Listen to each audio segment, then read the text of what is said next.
the best leadership dispensation. And therefore, the time we shall break that cycle so that I am a servant of the people and a manager of people's resources. And my personal interests do not surpass the interests of the nation. Then we might get to the road to the dreams that we have.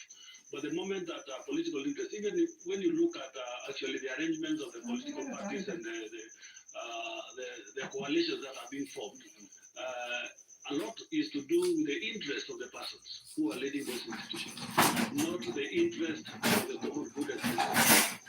And therefore, when it comes to discussion about the future, especially when the elections are happening, then we bring these things that will show the public that we are ready for you and we are going to change you and we are going to transform you.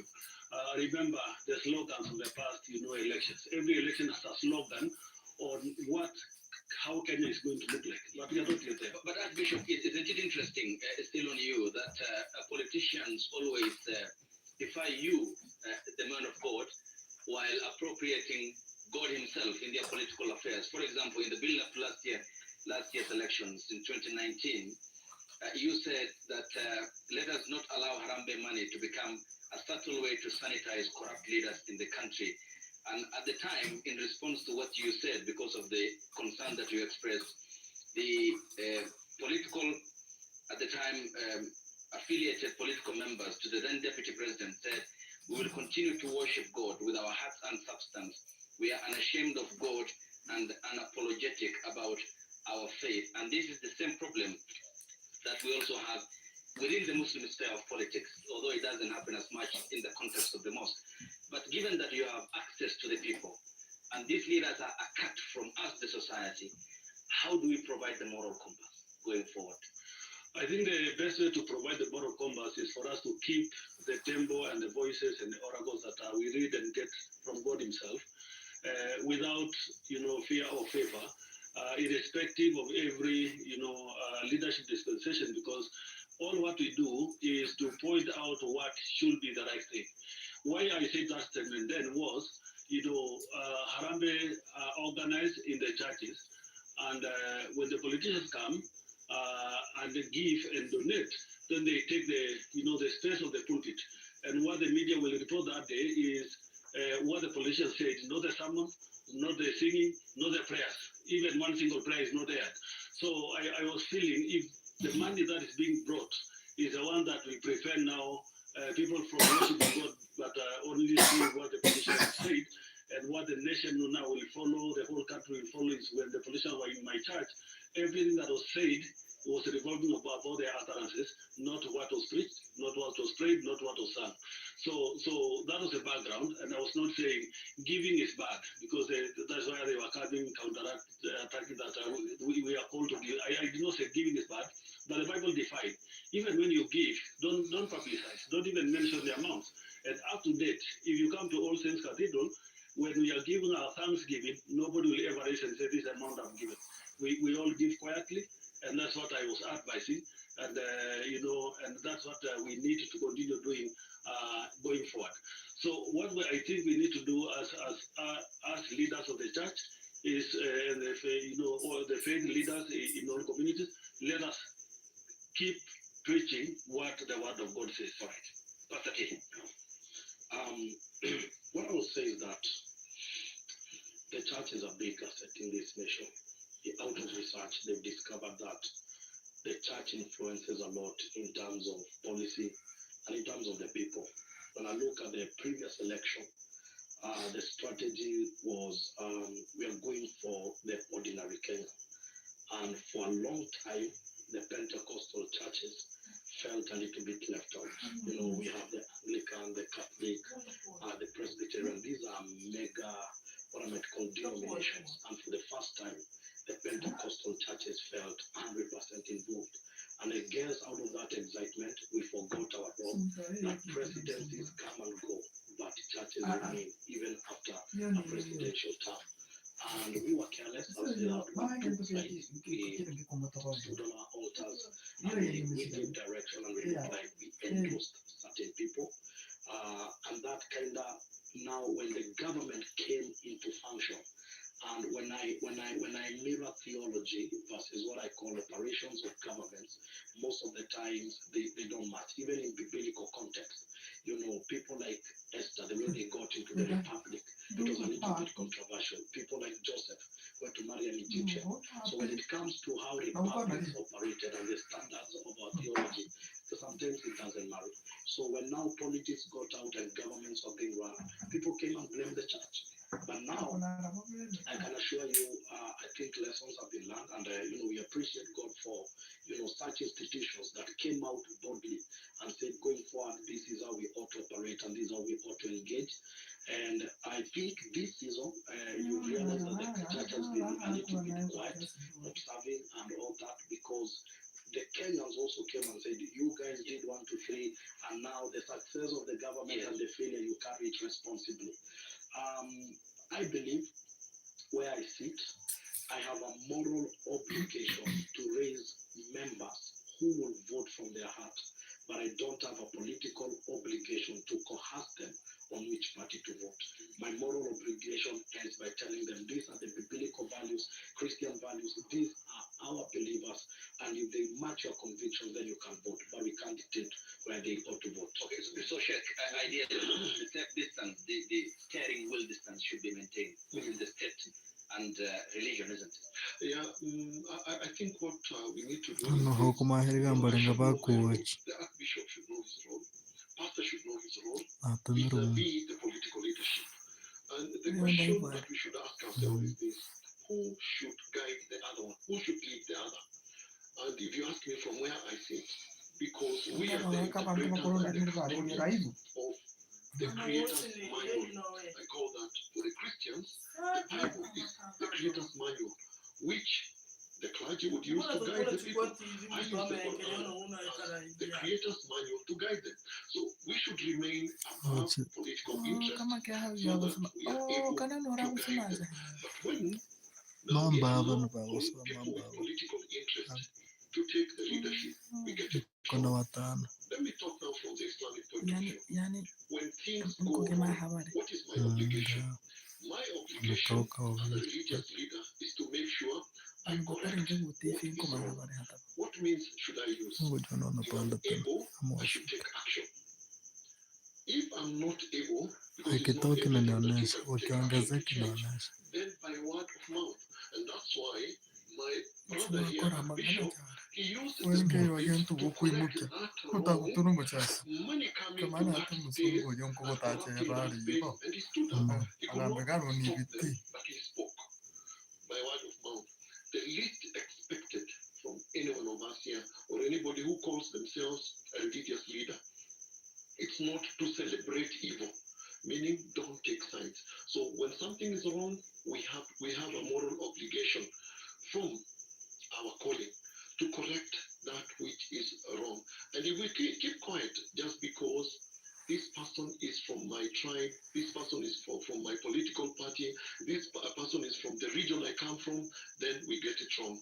The teaching of Islam, and I want to believe is not very different from the Bible, is that when your own brother is oppressed, stand with them. And even when your brother is the oppressor, bado watu again, wanaona rescue them. How do you rescue them mbaki when they are the mmoja oppressors? By stopping them from na oppressing. huyu mmoja But what do we atoki see in this country? ndio It is anaona only wrong when the person perpetrating it is from the other side. wewe Then bwana it mtori becomes yitu wrong. hivi sasa But when the thing ipote is gei being perpetrated by somebody that I associate with, I have something in common with them, then it is right, there we go wrong. So as religious leaders, I think we need to be above political interest, political affiliations. And I like what Pastor said here. When it comes now to political choices, I will guide my congregation. Look for these qualities in a leader. But which leader do you choose?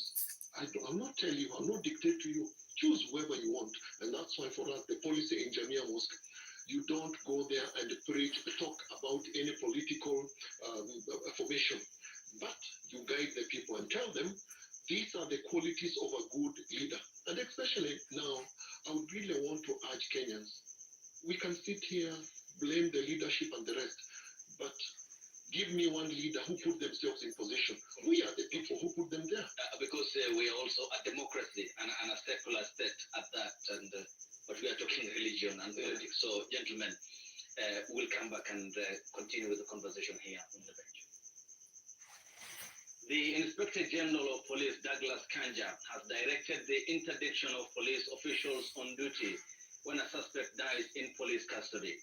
In response to concerns about increased cases of inmates dying while in police custody, the Inspector General said that officials handling the occurrence book, or OB, the cell sentry and duty officer, will carry the cross as investigations into those cases continue.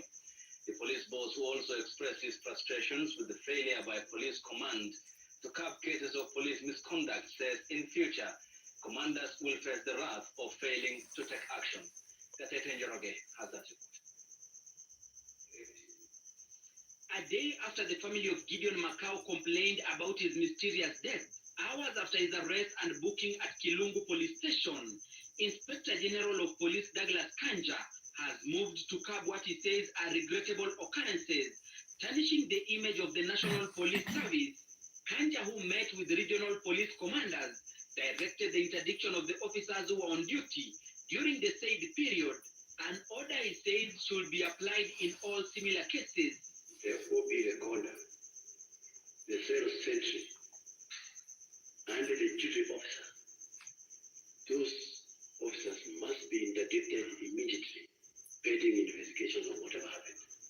That is something that you are the commanders on the ground, and you must ensure that happens. Macau died 2 days after another suspect, Eric Otieno, who was booked at Muzaiga Police Station on August 1st, died 24 hours later after he was allegedly assaulted in police custody. With 3 police officers implicated in the murder of Dr. Victoria Mutiso, who was gunned down on July 29th, Kanja has now warned police commanders of tough action if officers who are under their command engage in criminal activities and threaten the security of citizens. Let every commander, every line manager get Madam, for the officer. Kamba kwa mini text. You must account for the equipment that are held by the Kasi hii. officers for the discharge of the duties. Crime going up in your Nima place of kuwachi musungu. responsibility. Ngobona hano naenda ngobona. You'll be the first one to be questioned. For us, this is a warning against careless command.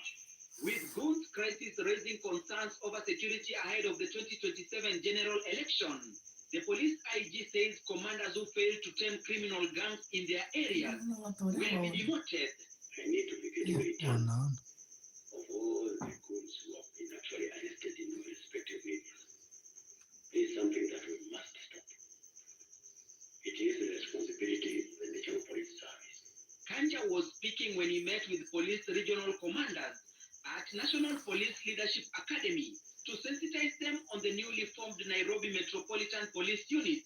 The unit, to be headed by a commandant, will have over 2,500 officers from police and Nairobi County Inspectorate who will help improve security in the city.